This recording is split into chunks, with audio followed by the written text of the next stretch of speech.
Okay, so now it's time to open up the kiln. And I haven't peeked in there yet, so I have no idea. Let's have a look and see.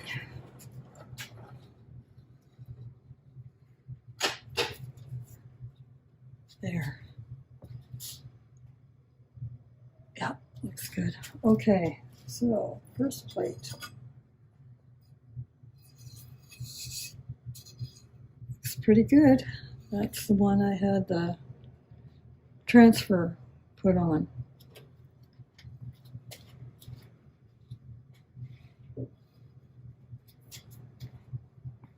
And this is a hand-built square dish with a stamped Celtic design on it.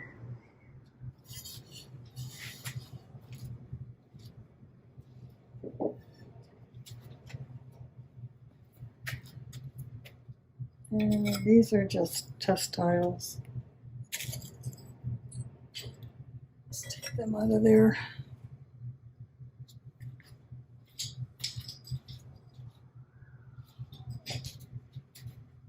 Now, this is another pressed plate with a little Irish design on it. Didn't turn out too bad.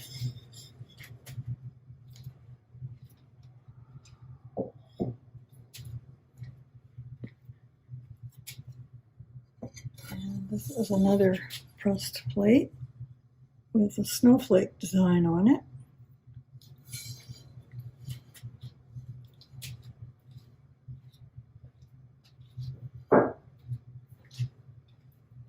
I'm just going to take this shelf out of here. There we go.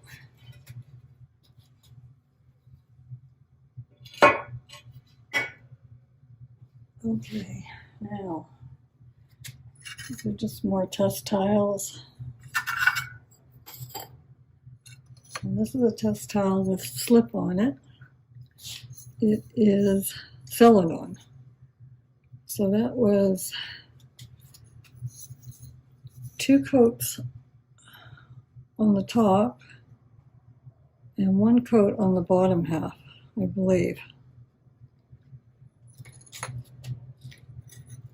And just more test tiles.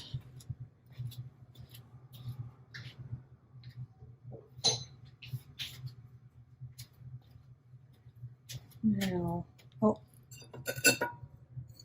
little spoon rest.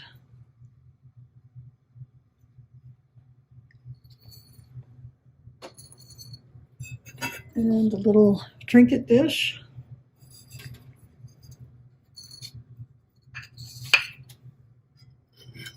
And another spoon rest. I was trying to get a swirl in there, but it didn't all show up. So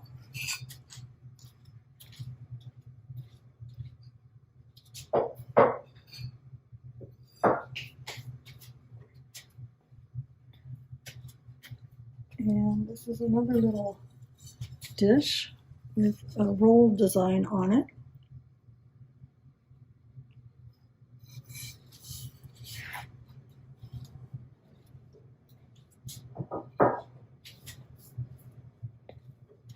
And this is a plate with shamrock stamped onto the edges. Now, it did slump a bit on me, so I don't know if it's going to get worse when I glaze it or not, but we'll see.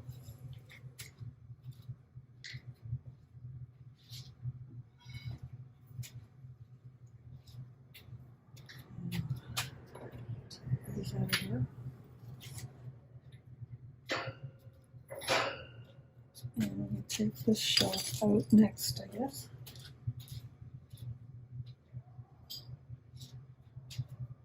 I do have a piece in here. I'm not too sure if it's going to survive or not. It dried out. Well, it was drying out not really evenly. And a little worried about it.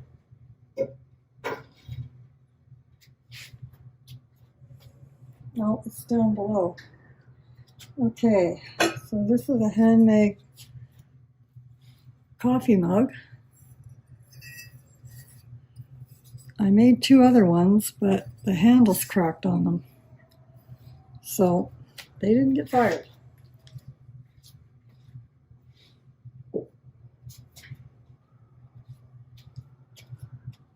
And here's the planter. Carved a little design into it.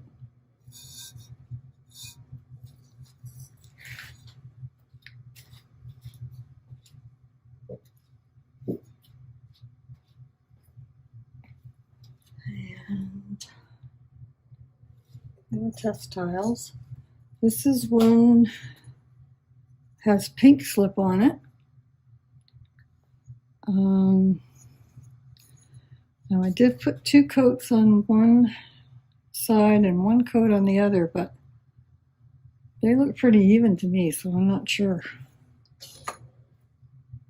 And this one here has rose-colored slip on it. So it did turn out quite a bit darker than the pink.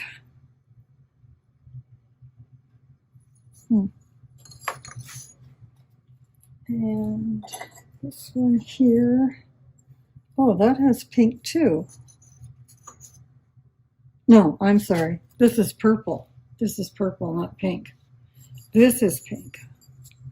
So that's the pink. And then that's the rose. So the purple is quite light. I think I would probably want to put some more purple into that slip. And that's another little square dish. Actually, this is to be a mold for slab building.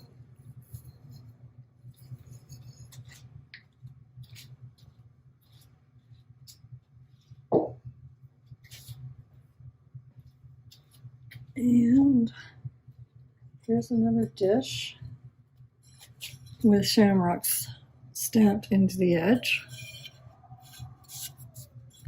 Turned out pretty good. And I put a little foot on that one.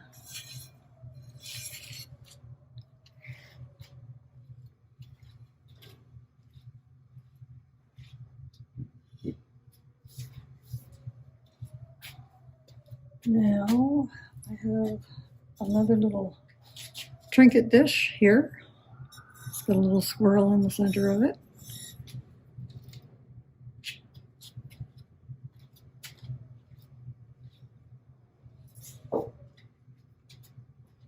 And more test tiles, which I'll be putting glaze on and then testing the glazes to see how they come out on the test tiles. So I'll take those away.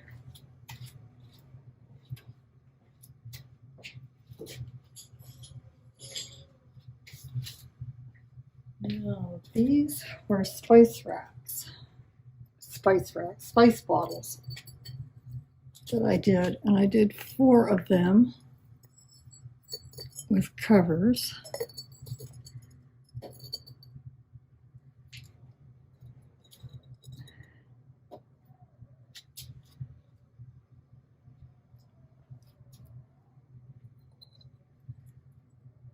I wasn't too sure how they were going to turn out because I used my extruder to make those with.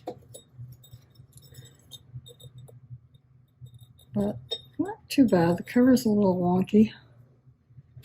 Well, I got a little bit of a piece of clay stuck on there. Well, no, not too bad.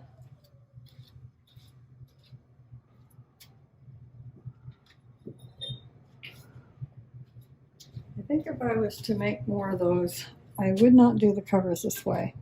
I think I would just close this in and put a cork in it. Close it in with a hole and put a cork in it.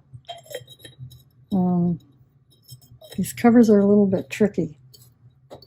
I'm a little worried they're not going to sit on there flat.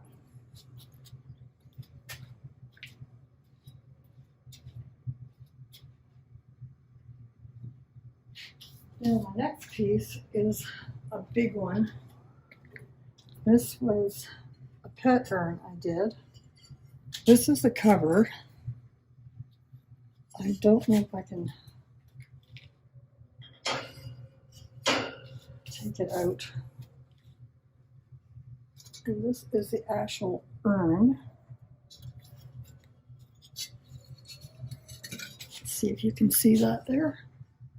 I think so. And the top did slump a bit on me. So we'll see what happens when that is fired. And that was with marble clay.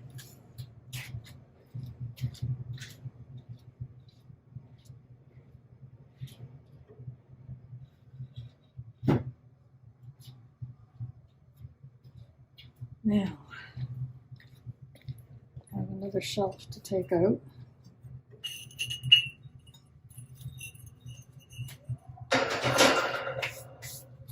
And then we'll see what's underneath here.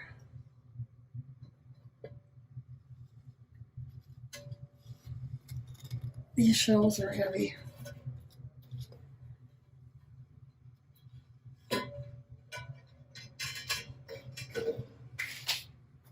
Okay. So this is another planter. I just carved some lines into it. And this is another planter, which I did some carving and then I covered it with slip. And this is another planter. I just did some carving on it.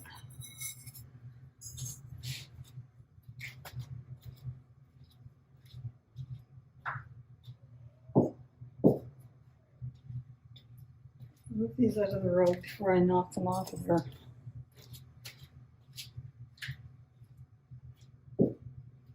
Now, the piece I was worried about looks like it's still in one piece. So it did survive the Bisque fire. It's a hand-built woven basket. Oh, no, something fell off. Oh.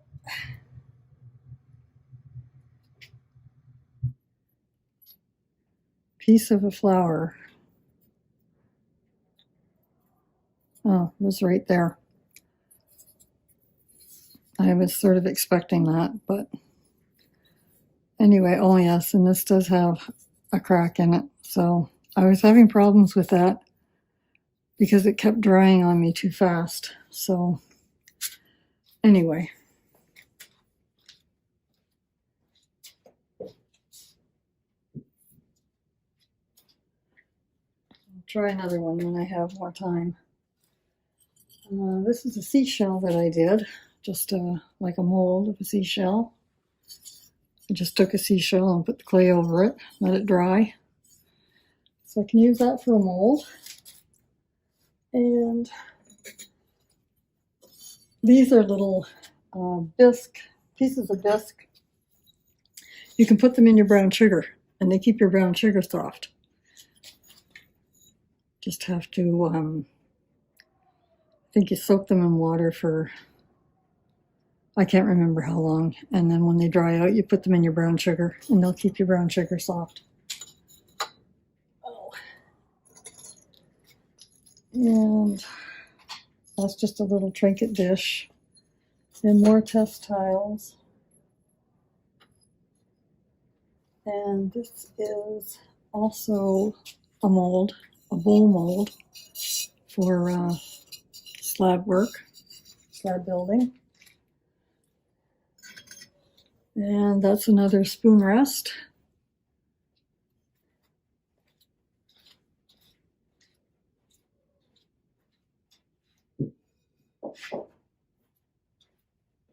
And I think we're getting to the end here.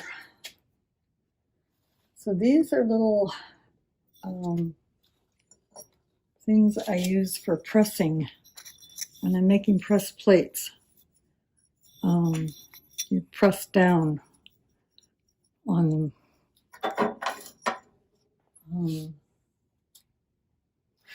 Let me see here. Let me explain this. So if you were to have made this on a slab with a circle, to get your edges to come up, you would use this to press down on your plate. You'd have to rest it on a piece of foam, and that's what those are used for.